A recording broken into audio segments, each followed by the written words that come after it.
Good morning प्यारे बच्चों। मैं डॉक्टर राजेश कुमार सक्सेना, प्रवक्ता गणित, राजकीय इंटर कॉलेज बरेली। आज गणित के सीखो सिखाओ कार्यक्रम में आप सभी लोग का स्वागत करता हूं।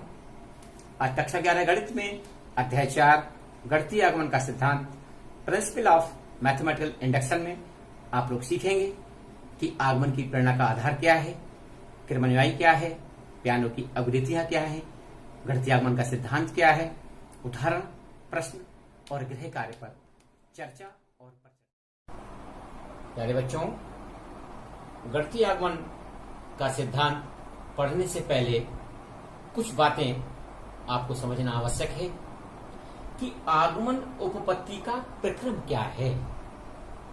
किसी समस्या के हल के लिए हम तर्क की सहायता लेते हैं, इसके बाद किसी परिणाम पर पहुंचते हैं। जैसे राम युवा है, और दूसरा पॉइंट है कि किसी देश का भविष्य उसकी युवा पीढ़ी होता है। इससे दोनों से एक निष्कर्ष क्या निकला कि अतः राम देश का भविष्य है। इस प्रकार आप दूसरा उदाहरण भी देख सकते हैं, जैसे 12 जो संख्या है वो 2 से विभाजित है, और दूसरी बात है कि 2 से विभाजित सभी संख्याएं सम हैं, यानी कि इवन नंबर है। तो इन दोनों से ये निष्कर्ष निकलता है कि 12 एक सम संख्या है। प्यारे बच्चों, इस प्रकार निगमन वह प्रक्रिया है जिसमें हम किसी कथन या प्रमेय को विभिन्न चरणों को इंग्लिश में स्टेप्स कहते हैं की सहायता से सिद्ध करते हैं या नहीं भी करते हैं। जबकि आगमन में प्रत्येक संभव स्थिति के अनुसार एक अनुमानित कथन विकसित किया जाता है। तो यही निगमन और आगमन में मुख्य अंतर है। गणितीय आगमन की प्रेरणा का मुख्य आधार क्या है, इसके लिए कई उदाहरण हैं। एक उदाहरण आप लोग देख सकते हैं, किसी भी पार्किंग स्थल पर अगर साइकिलें खड़ी हों पास काफी, तो हम अगर किसी एक साइकिल चाहे बाईं बार की तरफ जो है या दाईं तरफ से अगर हम एक साइकिल को गिराते हैं, तो हम एक निष्कर्ष पहुंचते हैं कि जब पहली साइकिल गिरती है तो उसके उत्तरवर्ती यानी उसके पास वाली साइकिल भी गिरेगी, उसके बाद उसकी पास वाली गिरेगी, उसके बाद उसके पास वाली गिरेगी। तो इसका अर्थ ये हो गया कि अगर एक साइकिल गिरती है तो इस प्रकार उसकी अगली जितनी साइकिलें खड़ी हुई हैं वो भी गिरती हैं। तो गणितीय आगमन का सिद्धांत इसी प्रेरणा पर कार्य करता है। चाहे हम साइकिल ले लें, चाहे हम ऐसा भी समझ सकते हैं, कुछ टाइलें रखी हैं, पत्थर की टाइलें पास रखी हुई हैं। अगर हम एक टाइल पर थोड़ा सा धक्का दे देते हैं तो उसको गिरने से दूसरी वाली गिरेगी, दूसरी तीसरे पे गिरेगी, तीसरी चौथे पे गिरेगी, चौथी पांचवे पे गिरेगी। तो इस प्रकार से स्टेप आगे तक बढ़ता जाता है। तो मुख्य रूप से गणितीय आगमन की प्रेरणा का आधार यही है। प्यारे बच्चों, आगमनिक समुच्चय क्या है?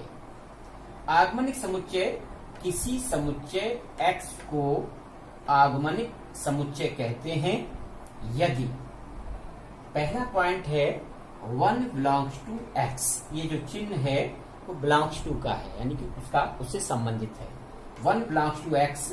और सेकंड है a successor belongs also in x set। जब a belongs x, जहां a प्लस यानी कि जो a सक्सेसर है, इसका अर्थ हो गया उसका अगली संख्या, यानी कि उससे एक जोड़कर। a प्लस का मतलब है a प्लस 1। जैसे प्राकृतिक संख्याओं का जो समुच्चय n है एक आगमनिक समुच्चय है। तो इसमें बेटे समुच्चय से संबंधित आप लोग जानते हैं समुच्चय क्या होता है। किसी भी वस्तुओं के सुपरिभाषित समूह को हम समुच्चय कहते हैं, और x जो है किसी समुच्चय को व्यक्त कर रहा है। इसमें इस प्रकार से अवयव उपस्थित हैं, और प्राकृतिक संख्याओं का जो समुच्चय n है उसको हम एक आगमनिक समुच्चय के रूप में मान सकते हैं। प्यारे बच्चों, क्रम अनुयायी, जिसको कि इंग्लिश में सक्सेसर कहते हैं, क्या है? किसी संख्या a की उत्तरवर्ती, उत्तरवर्ती का मतलब है उसके आगे की संख्या, एक जोड़कर संख्या को उस संख्या का क्रम अनुयायी कहते हैं। इसे a प्लस, a के ऊपर जो सफिक्स लगाया गया हो प्लस से निरूपित करते हैं। यदि a belongs n, a belongs to n, ये कोई अवयव है और किससे बिलोंग कर रहा है? n प्राकृतिक संख्याओं की समुच्चय से। n का मतलब है नेचुरल नंबर सेट, तो प्राकृतिक संख्याओं का समुच्चय है, a उससे बिलोंग कर रहा है, तो इसका क्रम अनुयायी यानी कि a प्लस, यानी कि a का सक्सेसर a प्लस 1 होगा। जैसे आप गिनती में भी देख सकते हैं, 2 के ऊपर अगर प्लस लगा है यानी कि 2 का सक्सेसर आपको चाहिए, तो इसका अर्थ हो गया 2 प्लस 1 इज इक्वल टू 3। या 3 का सक्सेसर देखेंगे तो 3 प्लस 1 दैट्स 4, 4 का सक्सेसर 4 प्लस 1 दैट्स 5। बच्चों, पियानो की अभिगृहियां, इससे संबंधित आप लोग सीखेंगे। वह कथन जो स्वतः सत्य हो या अंतर्ज्ञान द्वारा सत्य हो, उसको अभिगृहियां कहते हैं। सर्वप्रथम इटली के गणितज्ञ जी पियानो ने सन 1899 में धन पूर्णांक संख्याओं के एक अमूर्त समुच्चय एब्स्ट्रैक्ट सेट n की कल्पना की। इसके अवयवों को प्राकृतिक संख्या कहा। इसके अवयवों के गुणधर्मों से संबंधित उन्होंने 5 अभिगृहियां दी, अर्थात जो 5 अभिगृहियां दी हैं उसको प्राकृतिक संख्याओं का समुच्चय n पर उन्होंने इसको क्लियर। तो पहले बच्चों, पियानो की जो अभिगृहियां हैं उसमें पहला प्राकृतिक संख्याओं के समुच्चय n यानी कि नेचुरल नंबर सेट, जहां 1 2 3 4 एंड सो ऑन एक्सेट्रा, ये सब प्राकृतिक संख्याओं का समुच्चय है। इसमें P1, P फॉर पोस्टुलेट्स, यानी कि अभिगृहियों को पोस्टुलेट्स भी कहते हैं। तो P1 क्या है? 1 बिलोंग्स टू n, यानी कि 1 अवयव किससे संबंधित है? प्राकृतिक संख्याओं के समुच्चय n से। इसका अर्थ ये हुआ, अर्थात n is not equal to 5। n जो है वो रिक्त समुच्चय नहीं है, यानी कि n खाली वाला समुच्चय नहीं है, कोई ना कोई अवयव n में है। P2, प्रत्येक a बिलोंग्स टू n, अगर कोई अवयव नेचुरल नंबर सेट में उपस्थित है, मौजूद है, इंगित करता है, implies that a plus also belongs to n, यानी उसका क्रमानुयायी भी उसके नेचुरल नंबर सेट में होगा। a plus refer that's equal to a plus 1। P3 का अर्थ है पोस्टुलेट 3, a बिलोंग्स n, इंगित करता है a plus is not equal to 1, अर्थात प्राकृतिक संख्या में जो सबसे पहली प्राकृतिक संख्या 1 है वो किसी का क्रम अनुयायी नहीं है, यानी कि 1 किसी का सक्सेसर नहीं है। P4 क्या है? यदि a plus is equal to v plus, it means a का सक्सेसर और v का सक्सेसर अगर आपस में बराबर है, इम्प्लाइज दैट, यानी इंगित करता है कि वो दोनों संख्याएं a is equal to v के बराबर होंगी, जहां a और b बिलोंग्स टू n, यानी कि a और b उस n से संबंधित हैं। P5 क्या है? पोस्टुलेट 5, यदि m subset of n, subset प्यारे बच्चों क्या कहते हैं? किसको कहते हैं? उप समुच्चय को, यानी कि m उप समुच्चय n का है। उप समुच्चय का मतलब है कि m के सभी अवयव n समुच्चय में मौजूद हों, उपस्थित हों। m सबसेट ऑफ n, इसमें फर्स्ट पॉइंट क्या है कि 1 बिलोंग्स टू n, यानी कि एक जो गिनती है, एक संख्या है, वो उस m उप सेट में, उप समुच्चय में उपस्थित है। सेकेंड पॉइंट है कि प्रत्येक m बिलोंग्स टू m, यानी कि जो भी अवयव इस m में बिलोंग कर रहे हैं, प्रत्येक जो अवयव हैं वो कैपिटल M सब उप समुच्चय में बिलोंग कर रहे हैं, इंगित करता है, implies that m plus also belongs to m। m plus का अर्थ ये हो गया कि उसका सक्सेसर, उसका क्रमानुयायी उसमें m में बिलोंग कर रहा है। तो ये तभी संभव है जबकि m और n आपस में कैसे हो? बराबर हो। तो बेटे जो P5 है, पोस्टुलेट नंबर 5, यही पियानो की आगमन अभिगिरीति कहलाती है। गणितीय आगमन का सिद्धांत, principle of mathematical induction. Piano की अभिगिरीति P5 के अनुसार हम ये ज्ञात कर सकते हैं कि कोई नियम प्रत्येक धन पूर्णांक संख्याओं के लिए सत्य है या नहीं।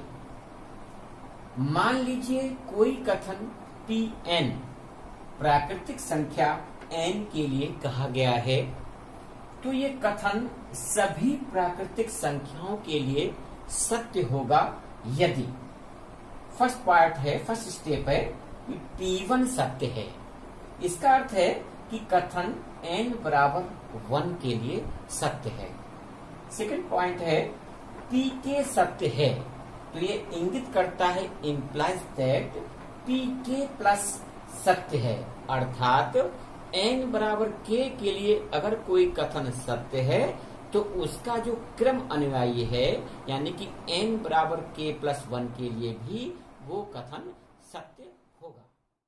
अब गणितीय आगमन सिद्धांत के द्वारा एक एग्जाम्पल क्लियर करते हैं। उदाहरण क्या है कि गणितीय आगमन सिद्धांत द्वारा सिद्ध कीजिए कि प्रत्येक n बिलोंग्स कैपिटल N, यानी कि जो भी संख्याएं हैं वो सब प्राकृतिक संख्याओं से समुच्चय से संबंधित है, के लिए 1 plus 3 plus 5 plus dot dot dot plus 2n-1 is equal to n square. ये नियम सही है या गलत है, इसको हमें गणितीय आगमन सिद्धांत के द्वारा सिद्ध करना है। तो जब हम इसका हल ज्ञात करेंगे, सॉल्यूशन ज्ञात करेंगे, तो हम सबसे पहले इसको Pn मान लेंगे। माना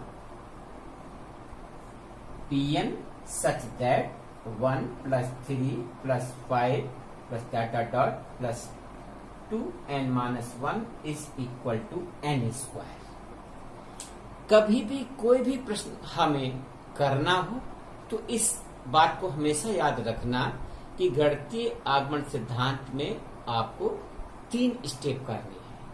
पहला स्टेप जो है, पहला चरण या स्टेप हम कह सकते हैं, स्टेप 1 जो हमें दिखाना होता है वो n बराबर 1 के लिए सिद्ध करना होता है कि LHS और RHS दोनों ठीक हैं, सत्य हैं। दूसरे स्टेप में n बराबर k के लिए सत्य है, तो थर्ड स्टेप में यदि n बराबर k के लिए सत्य है तो n बराबर k प्लस 1 के लिए भी आपको सत्य होगा। यही आपको सिद्ध करके दिखाना होता है। तो स्टेप 1 जब हम लेंगे यानी कि P1, तो इसका अर्थ हो गया n बराबर 1 के लिए।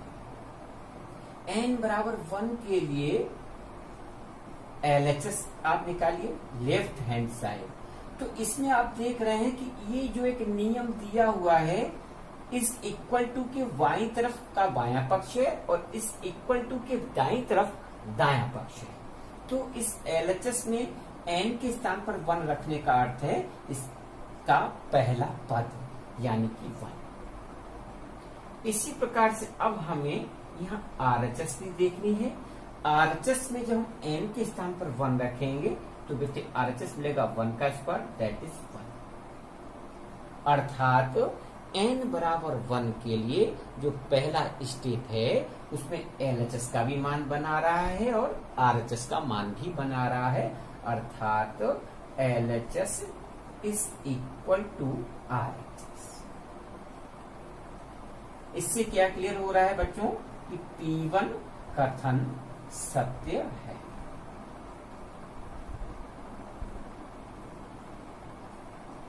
इसी प्रकार अब हमें n बराबर k के लिए लिखना है।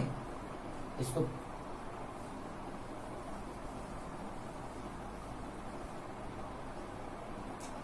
अब n is equal to k के लिए स्टेप 2 जो है वहां आप लिखेंगे, माना दिया कथन n बराबर k के लिए सत्य है।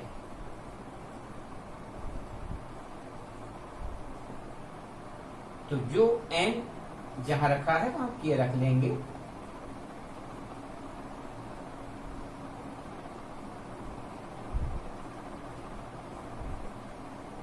तो सेकंड स्टेप में हम n is equal to k रखकर लिख देते हैं कि दिया कथन n बराबर k के लिए सत्य है।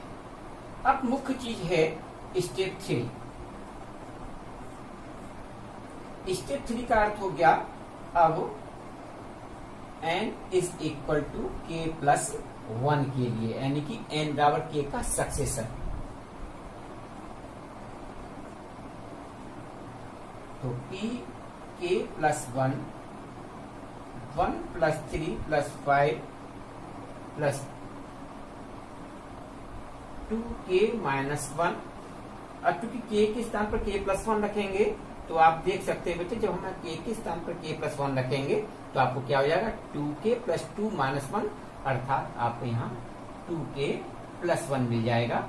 इस इक्वल टू और RHS में k के स्थान पर k प्लस 1 रखने पर आपको ये k प्लस 1 स्क्वायर।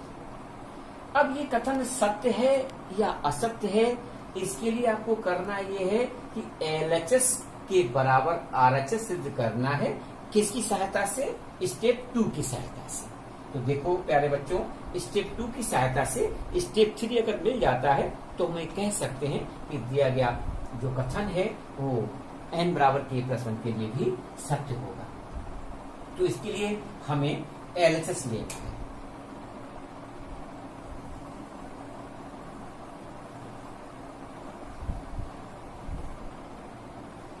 LHS देखिए बच्चों, ये LHS है 1 plus 3 plus 5 plus 2k minus 1 plus 2k plus 1।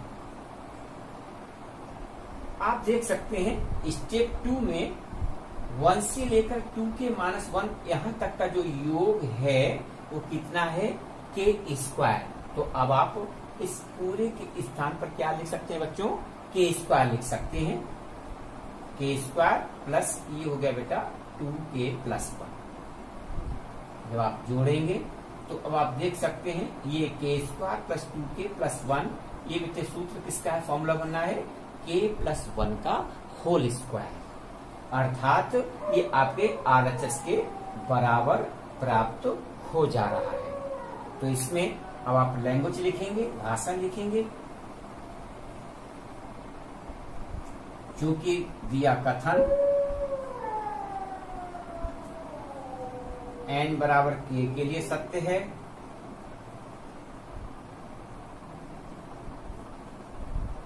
और n बराबर k प्लस 1 के लिए भी सत्य है,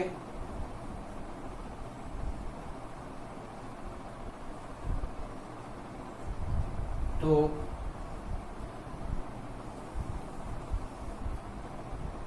every n belongs capital N के लिए दिया कथन पूर्णतः सत्य है।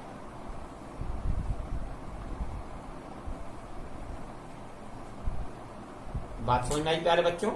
इसमें आपने फिर से मैं आपको एक बार रिवाइज कर दे रहा हूं कि सब कोई भी कथन आपको दिया जाए उसको आप Pn मान लीजिए। n बराबर 1 के लिए पहला स्टेप देखिए, LHS बराबर RHS हो रहा है कि नहीं हो रहा है। सेकंड स्टेप में n बराबर k के लिए सत्य है, मान लेते हैं। और तीसरा स्टेप जो है n बराबर k प्लस 1 के लिए आपको LHS और RHS के द्वारा सत्य ये दिखाना होता है कि दोनों स्टेप आपस में बराबर हो रहे हैं, यानी कि LHS और RHS आपस में बराबर हो रहे हैं। तो आप कह सकते हो कि चूंकि n बराबर k के लिए कथन सत्य है, उसके क्रमन्वय के लिए भी n बराबर k प्लस 1 के लिए भी कथन सत्य हो रहा है। इसका अर्थ हो जाता है कि प्रत्येक एवरी n यानी कि जो सभी संख्या है प्राकृतिक संख्याएं, उन सभी के लिए दिया गया कथन सत्य है। उदाहरण में प्यारे बच्चों आप देख सकते हैं कि यदि Pn कथन है n स्क्वायर प्लस n 3 द्वारा विभाज्य है तो सिद्ध कीजिए P3 सत्य है परंतु P4 सत्य नहीं है। तो तो एक ही स्टेप आप ऐसे देख भी सकते हैं। प्रश्नानुसार आपको क्या दिया है, कथन क्या दिया हुआ है, Pn n square plus n, और आपको यहां सिद्ध करके क्या दिखाना है, ये क्या दिया हुआ है, 3 द्वारा विभाज्य है। अब हम इसको चेक करते हैं, क्या कहा जा रहा है कि सिद्ध कीजिए P3 सत्य है। तो P3 का अर्थ है n के स्थान पर 3 रखने पर। तो यहाँ n के स्थान पर जब आप 3 रखेंगे तो बेटे क्या हो जाएगा, 3 स्क्वायर प्लस 3, और सॉल्व करेंगे तो 3 का स्क्वायर 9 प्लस 3, और हल करेंगे 9 प्लस 3 दैट्स इक्वल टू 12। अब आप स्वयं देख सकते हैं कि जो 12 आ रहा है क्या 3 द्वारा विभाज्य है या नहीं। तो आप स्पष्ट देख सकते हो कि 3 से 12 जो है पूर्णतः विभाज्य हो रहा है, जो कि 3 से विभाज्य है।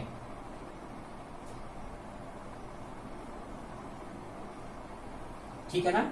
P3 का मतलब समझ रहे हैं ना कि n के स्थान पर 3 रखने पर। अब अगर हम आपसे कहें P4 ज्ञात करो तो क्या करना है, n के स्थान पर 4 रख के देख लो। जब आप 4 रखेंगे तो ये बेटे क्या हो जाएगा, 4 का स्क्वायर प्लस 4। क्या करेंगे, जो भी आपको कथन दिया हुआ है, Pn दिया हुआ है, उसमें क्या करना है, n के स्थान पर 4 रखो। कहने का मतलब है n के स्थान पर 1 कहे तो P1 का मतलब n के स्थान पर 1 रखना, P2 का मतलब n के स्थान पर 2 रखना, P3 का मतलब n के स्थान पर 3 रखना, P4 का मतलब n के स्थान पर 4 रखना। तो जो भी कहा जाए वो आप n के स्थान पर बच्चों रख सकते हो। तो P4 का अर्थ क्या है, n के स्थान पर 4 रखना। तो 4 स्क्वायर प्लस 4, ये हो जाएगा बेटे 16 प्लस 4 यानी कि 20। अब आप देख लो क्या ये 3 से विभाज्य है कि नहीं, जो कि 3 से विभाज्य नहीं है।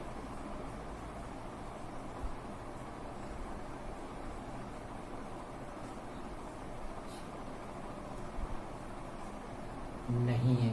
अब जब नहीं है तो इसका मतलब P4 कथन सत्य नहीं है, P4 सत्य नहीं है।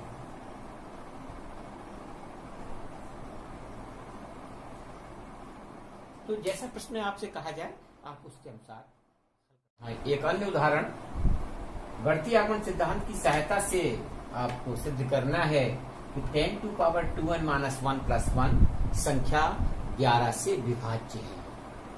तो इसके लिए आपको मैं बता चुका हूं कि कोई भी कथन आपको दिया जाए, सर्वप्रथम जो दिया गया कथन है उसको आप ऐसे लिख लेंगे, Pn सच दैट इस प्रकार है 10 to power 2n minus 1 plus 1, और ये दिया हुआ है संख्या 11 से विभाज्य है। वही कार्य करना है। सबसे पहले step 1, n is equal to 1 के लिए P1, n के स्थान पर 1 रखेंगे तब आपको बेटे मिलेगा 10 to power 2 into 1 minus 1 plus 1, और सॉल्व करेंगे तो 10 टू पावर 2 की 1 से गुणा करने पर 2 रहेगा, 2 में से गया 1 बचा, प्लस 1 इंगित करता है 10 प्लस 1 दैट्स 11। इसका मतलब ये हुआ कि जब आपने n बराबर 1 के लिए इसका मान देखा तो आपको P1 की वैल्यू आपको मिल रही है 11। तो आप देख रहे हो कि जो आपको 11 प्राप्त हो रहा है तो 11 से विभाज्य है, 11 एकम 11, जो कि 11 से विभाज्य है। अर्थात P1 कथन सत्य है।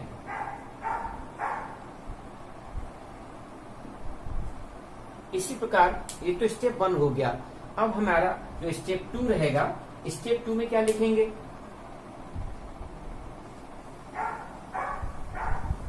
स्टेप 2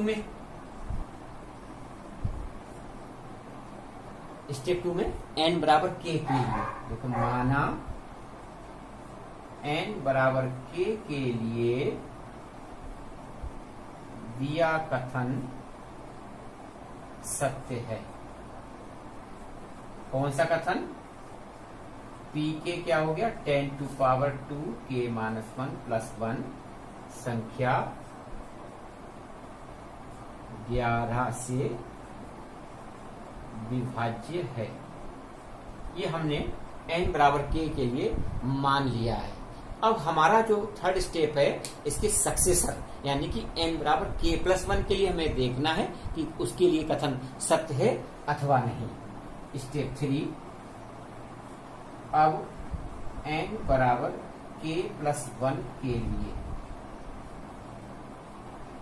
तो p k+1 such that 10 to power 2 k के स्थान पर k+1 -1 +1 और हल करेंगे तो 10 टू पावर ये आपका हो जाएगा 2k+2 -1 +1 और हल करेंगे 10 टू पावर 2k+1 +1। इसको और आगे इस प्रकार से हल कर सकते हैं। हम इसको ऊपर लिख दे रहे हैं।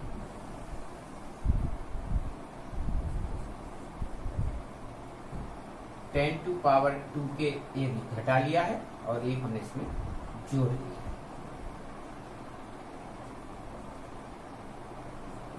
तो 10 टू पावर 2 के -1 और ये आपको हो जाएगा +2। तो +2 को हम ऐसे लिख सकते हैं।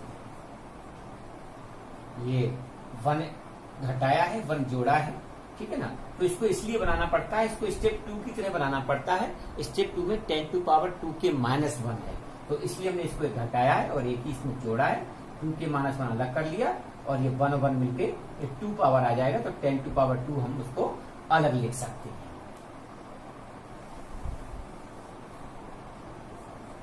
तो ये हो जाएगा 10 टू पावर 2 के -1। अब ये 10 की घात 2, इसका मतलब 100 को हम लिख सकते हैं 99 + 1। 99 हमने क्यों लिखा?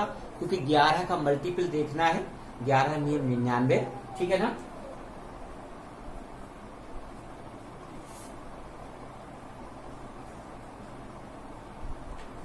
इसकी 1 से गुणा करेंगे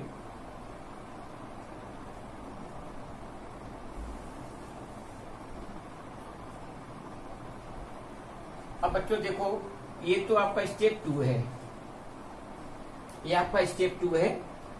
इसमें आप मान चुके हो कि ये 11 से विभाज्य है। स्टेप 2 में मान चुके हो। और ये 11 से क्यों विभाज्य है बच्चों? देख सकते हो 11 नियम 99, यानी कि ये 11 का मल्टीपल है। तो ये प्रथम पद ओब्वियसली यानी कि स्पष्ट रूप से 11 से विभाज्य है। और दूसरा पद ये आपके स्टेप 2 की सहायता से जो आप मान चुके हो कि 11 से विभाज्य है। प्रथम पद आप देख रहे हो 11 नियम 99, 11 का मल्टीपल हो रहा है। और दूसरा पद आप स्टेप 2 में मान चुके हो। तो ये प्रथम पद दूसरे पद ये स्पष्टतः 11 से विभाज्य है। तो अब आप देख चुके हो कि n बराबर k के लिए कथन सत्य है, तो उसका सक्सेसर n बराबर k+1 के लिए भी कथन सत्य हो रहा है। अतः लास्ट में आप लिख सकते हो कि every n belongs capital N के लिए दिया गया कथन पूर्णतः सत्य है। इस प्रकार अभी आपने देखा कि गणितीय आगमन सिद्धांत का जब कोई प्रश्न मिलता है, दिए गए कथन को Pn मानिए। सबसे पहले स्टेप में n बराबर 1 के लिए आपको कथन देखना है LHS और RHS दोनों सत्य है कि नहीं है। सेकंड स्टेप में n बराबर k के लिए सत्य मानेंगे। और थर्ड स्टेप में n बराबर k+1 के लिए भी हमें देखना होता है कि LHS और RHS दोनों स्टेप 2 की सहायता से सत्य हैं या नहीं।